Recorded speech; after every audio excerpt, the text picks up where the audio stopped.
Well, the Zags are getting set to take on number 3 Iowa this weekend.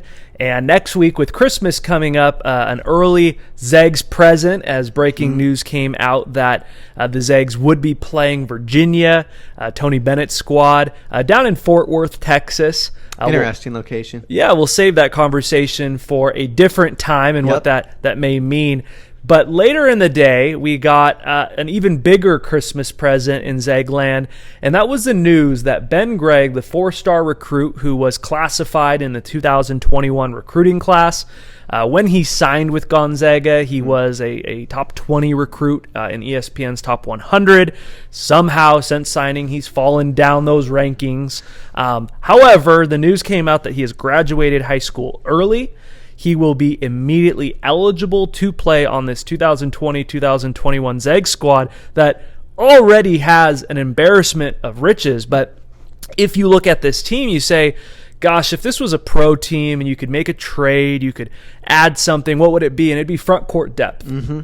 Mark Few and Zags fans' wishes have been granted. Yeah, absolutely. And to find a way to do it this late in the season, you and I had obviously talked about the need for front court depth through the first couple of games this year, and it was one of those discussions where we were talking about who can step up and develop into that depth, because you're halfway into a season. We haven't seen it yet. You're not halfway, but you're in a season, and you haven't seen anybody who really looks like they're primed to break out for that. And in college, like you said, at this point, typically this is what you have, right? You're not getting a transfer. That's not how it works. So great news to come out. Mark Few finds a way to even make this roster better than it already is. What a great pickup, man. This is a skilled forward who's going to bring a lot to this team. Yeah, let's talk about who he is as a player. If you don't know the name, haven't watched any of the film, he was named the Oregon Gatorade Player of the Year last year as a junior out of Clackamas High School. Averaged 21 points per game, 9 rebounds, 3 assists. Here's the thing with him is he was born in Spokane, grew up a lifelong Zags basketball fan. Actually, his dad's a coach, and we all love the coach's kids. We know that can be a big deal. His dad was a coach at Post Falls High School, Freeman High School, and then moved over to Oregon on the NAIA level, which would be like a Whitworth per se. So coach's kid, but this kid grew up playing guard and then grew into a 6'10" frame, and so he is a very skilled big man. We've talked on this show about Chet Holmgren, who is a 7-foot guy that can handle the rock like a guard. Ben Gregg, in his own right, is a 6'10" power forward, as he's classified, that he can handle the rock. He can shoot from 3, a very skilled 6'10" that I think is going to have a spot on this year's team. Yeah, looking at him, a year back maybe, we were definitely looking at this guy who's going to come in and be one of those prototypical players that Gonzaga develops, right? We've talked about how Gonzaga develops these guys, and he looked prime for that role. You look at ESPN's recruiting website, they still have him listed at 6'7", 195. Makes you think he's more of that wing-type player. We've seen recent videos. You've heard Ben talk about it. He's 6'10" now. Much heavier as well, and as he put it in his own words, he put on about 20 pounds of good weight. Yeah. He put on muscle. Somebody who's taking advantage of that quarantine, man. And with what you see with his body and his skill set, this is somebody who's going to get some run. But whether or not that happens for him this year, let's just talk about how good of a move this is for him to be able to graduate early and join this team, for him and for Gonzaga. If you are a player and you don't play this year, but you get an extra 6 months to practice with a college team in a season that does not count towards your eligibility, that is a no-brainer. That gives him a huge head start for next year. And for Gonzaga, this is now an extra body who brings size and brings an offensive skill set that you don't see as much in our forwards that we currently have. Now our starter's going to go against somebody like this. That's great for them as well. So this is good all around. But with those things being said, I really agree with you, man. I think we're going to have a hard time. Gonzaga will have a hard time of keeping him off the floor as we move through this season. The depth's going to be needed. We've talked about there will be games where Timmy gets some foul trouble. And Ben Gregg, I think, is primed to take advantage of that playing time. I want to go back to something you said because I think it's very important for people to understand, because I think it will be a question many people have is, well, why would he give up a year of eligibility to only play a half a year? Well, here's the first thing is, regardless, this isn't a guy who's expected to stay 4 years. But even if he did, the NCAA did announce that all winter athletes will be given an extra year of eligibility. And so this will not count towards his eligibility, so it doesn't hurt him. I think that's very important to acknowledge. 100%. But if you go and watch his film, you get done watching this video and say, I want to watch what this kid looks like. You're going to see a 6'7" wing who's kind of skinny, kind of lanky, tends to lean a little bit, and you go, okay, that's nice. I could see this kid developing. What he did during quarantine is going to change this young man's career trajectory, because 100%. he went into the lab, put on 20, 25 pounds of muscle. He was practicing with guys like Peyton Pritchard. He was practicing with guys like Gary Trent Jr. And if you look at the photos and the video of him now, he kind of looks, he's got the Corey Kispert physique, but at 6'10". Yeah. And he kind of looks like he already got into GU's offseason program. And so when I heard the news, I said, well, that's cool. I don't know if he's really going to contribute, until I saw some recent footage of him. And I agree with you that if he, for some reason, never stepped on the floor, I think having him in practice every day is going to be an enormous deal, but I don't believe that's the case. I think, so he's going to be on campus this weekend. He's not going to be at the Iowa game from what we're hearing. They're going to work him in. They're not going to throw this guy to the dogs on day one. However, I believe that by the time we get to the NCAA tournament, he's going to be playing meaningful minutes. And I think his ceiling on this Bulldogs team is to play that Zach Collins role. He's not going to start on this team barring some injury, but I could see him being an early guy off the bench and playing very meaningful minutes down the stretch for this team. Absolutely. I think I fully agree with you on that. He will see some meaningful minutes this year. And it's exactly why, it's because of what you said. It is what he did during quarantine. To go back a little bit, you talked about him being a coach's kid. And, most schools love having a coach's kid on the team. They're around the programs, they're around basketball, so they kind of come in with a little bit of a head start. But what you can't teach, whether you're a coach's kid or not, what you can't teach is passion and fire to get better. And I think we're going to really see what players have separated themselves during this quarantine. A lot of schools are shut down, basketball programs are shut down.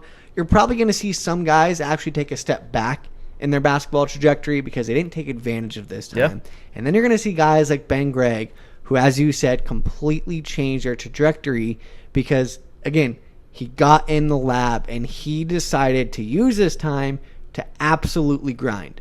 And when you can't teach work ethic, man, and I tell you, on a team like Gonzaga, if you are willing to work, they will put you in positions to succeed. And we have seen that year after year, player after player in this program.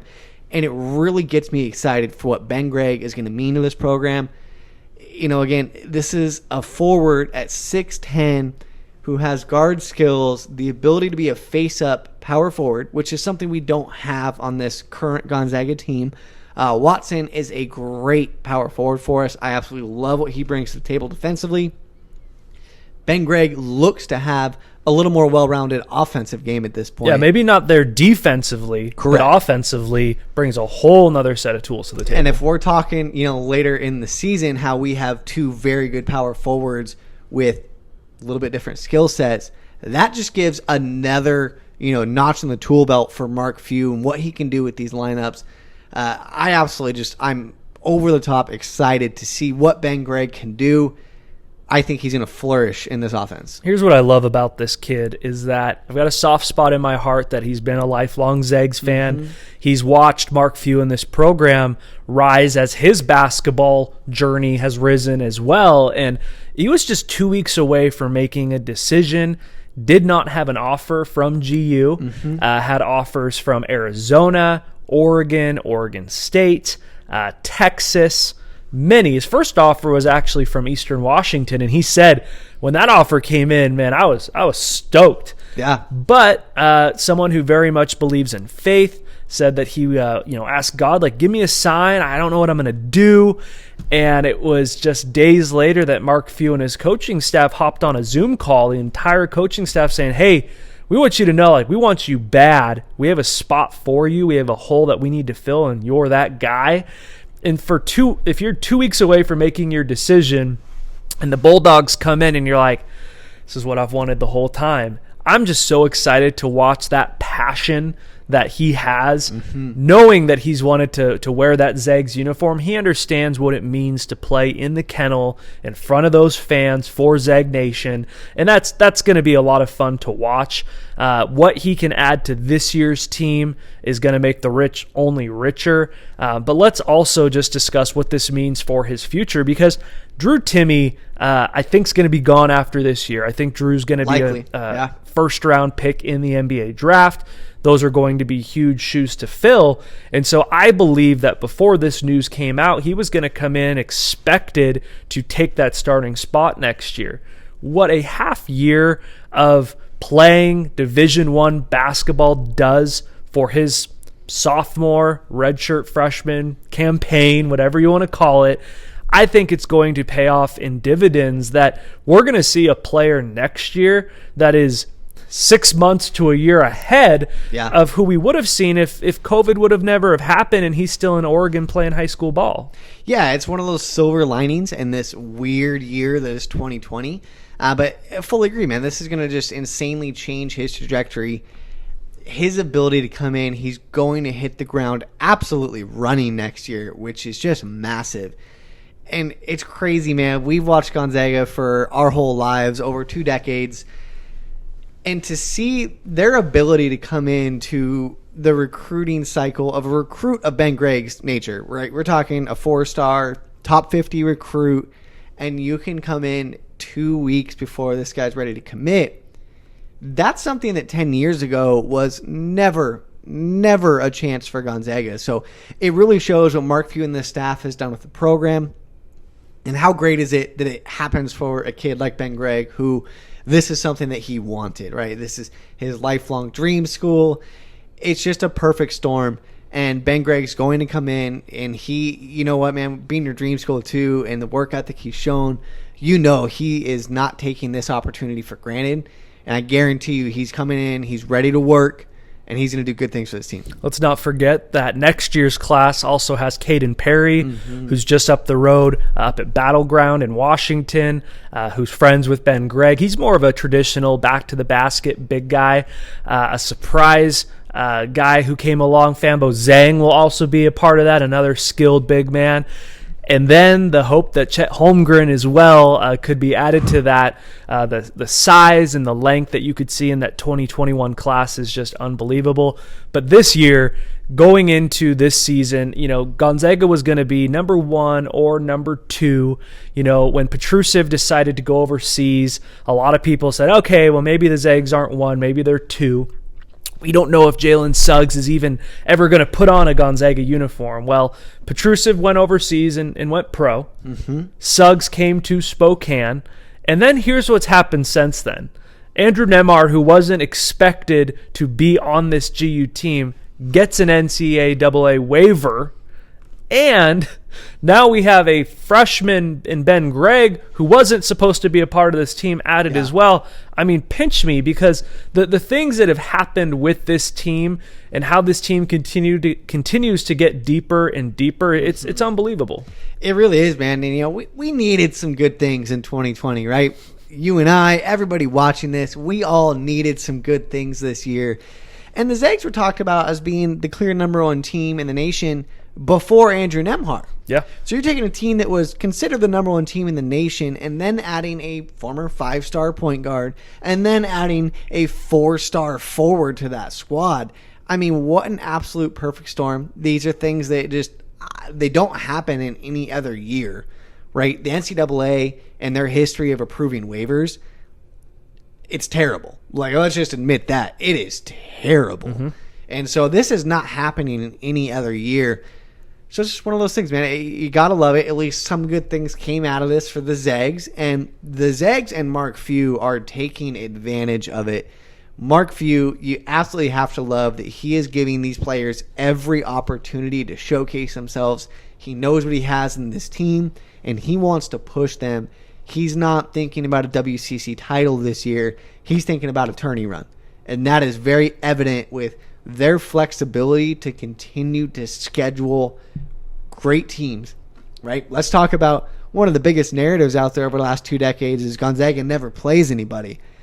I don't think you can say that one this year. No one's saying man. that anymore. I think at this point, Mark Few's trying to take out the whole top 25 in the event that there's not a tournament. We can just go ahead and crown the guys who beat the most top 25 teams. Yeah. So, props to the program. Props to Mark Few. You love what they're doing. And Ben Gregg just fits perfectly into this. He's somebody who wants to come in and showcase himself and push this program to the next level. Well, it's because of guys like Ben Gregg that the future is very bright in Zagland, but the future is also now, and we do get to see the boys back on the hardwood Saturday morning against number 3 Iowa, and it'll be very fun to watch this season progress and especially see this new addition in Ben Gregg added to this Bulldog roster.